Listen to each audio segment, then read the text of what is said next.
Good morning, Braywick Court School. What are we going to do today? Learn, enjoy, succeed. Today is Wednesday the 6th of May and this assembly is the second in your series of V-Day and World War II special assemblies. So today we're going to be thinking about what life was like for a child who was living during the war, and in particular during a time in the war called the Blitz. This was a point quite early on in the war where the German Air Force weren't able to overpower our Air Force, and so in order to try and break down the will of the people and try and win the war and get the upper hand, they started bombing cities all over the country.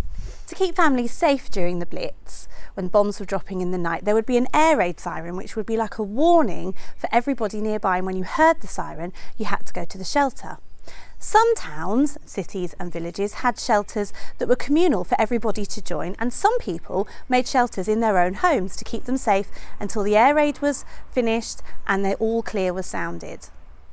So today we're going to find out what it was like to live through the Blitz through the eyes of somebody who was there. Tell me, Thomas, what was it like growing up during the war? It was exciting. It was fun at times. It was scary at other times, and to be honest with you, there were air raids and shouting and noises and games, and I didn't really know what was going on most of the time.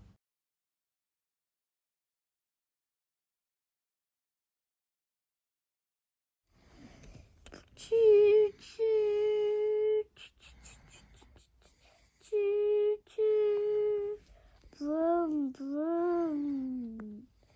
Vroom, vroom. Choo, choo. Vroom, vroom. Ah!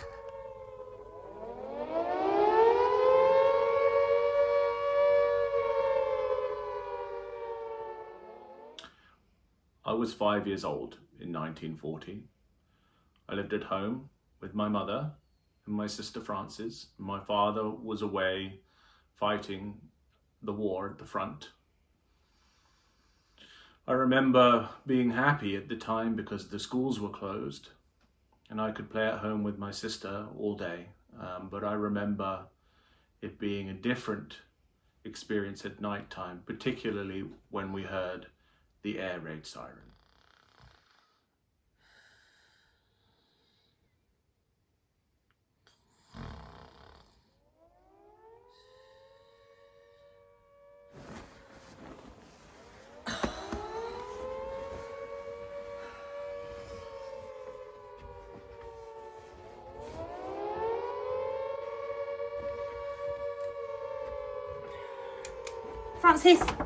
Francis, come on, wake up. It's an air raid. We've got to go to the shelter. Thomas, it's an air raid. We've got to go to the shelter. Come on. Thomas, come on, darling. It's all right. Don't be scared. It's all right. Mama's here. We've got to go down to the shelter. It's an air raid. Come on. I've got you. Good boy. Oh, Mother, do we have to? We can just stay here. It'll be fine. They're not going to bomb us. Francis, stop complaining. I know it's a pain. We've got to go. Come on, quick.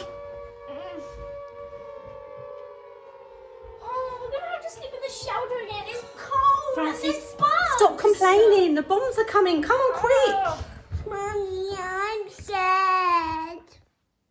The Germans were bombing London during 1940, during the Blitz, and at night time, if we heard the air raid siren, my mother would collect my sister and I, and we would go down into the air raid shelter that we had in our basement. All right, don't worry. Down you go. Francis, coming too.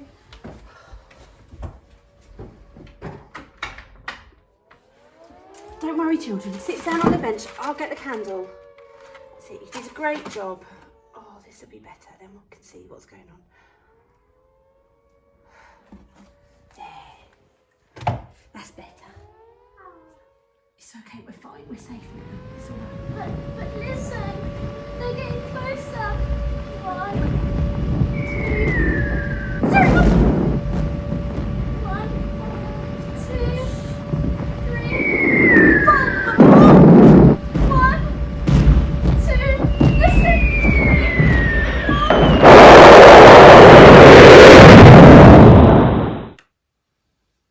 Sometimes times the bombs got very close, which was obviously very scary, but luckily no one in our family ever got hurt.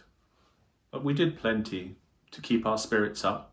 My mother looked after us. We played games. We read books.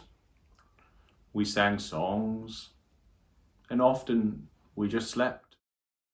Come in, exclaimed the ghost. Come in and let me know better, man. Scrooge entered timidly and hung his head before this spirit. He was not the dog Scrooge he had been, and though the spirit's eyes were clear and kind, he did not like to meet them. I'm the ghost of Christmas present, said the spirit. Look upon me. Scrooge reverently did so. It was clothed in one simple green robe or mantle bordered with white fur. I know. Let's sing a song. Yeah! Mother, why don't we sing the Tipperary song? That's a great idea, Thomas. It's a long way to Tipperary. It's a long way to go. It's a long way to Tipperary, to the sweetest girl I know.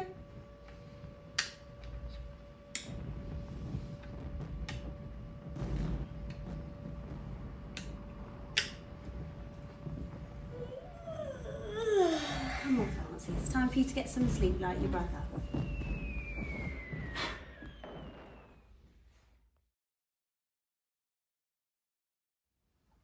And in the morning, when the all clear sounded, our mother would take us upstairs again for breakfast.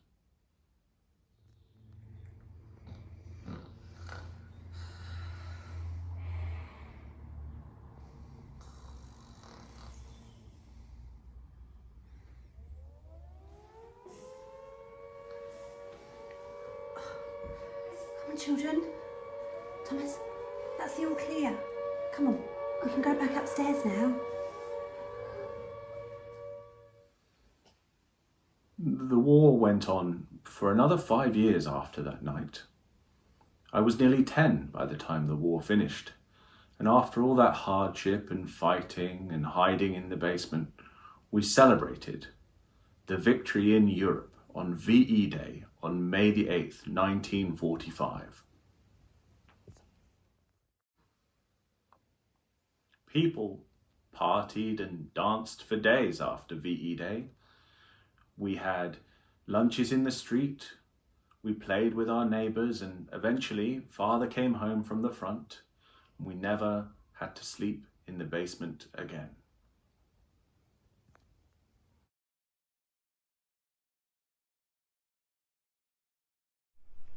V-Day was celebrated for years to come on May the 8th to mark the anniversary of the end of the war in Europe. Not all children stayed at home during the Blitz.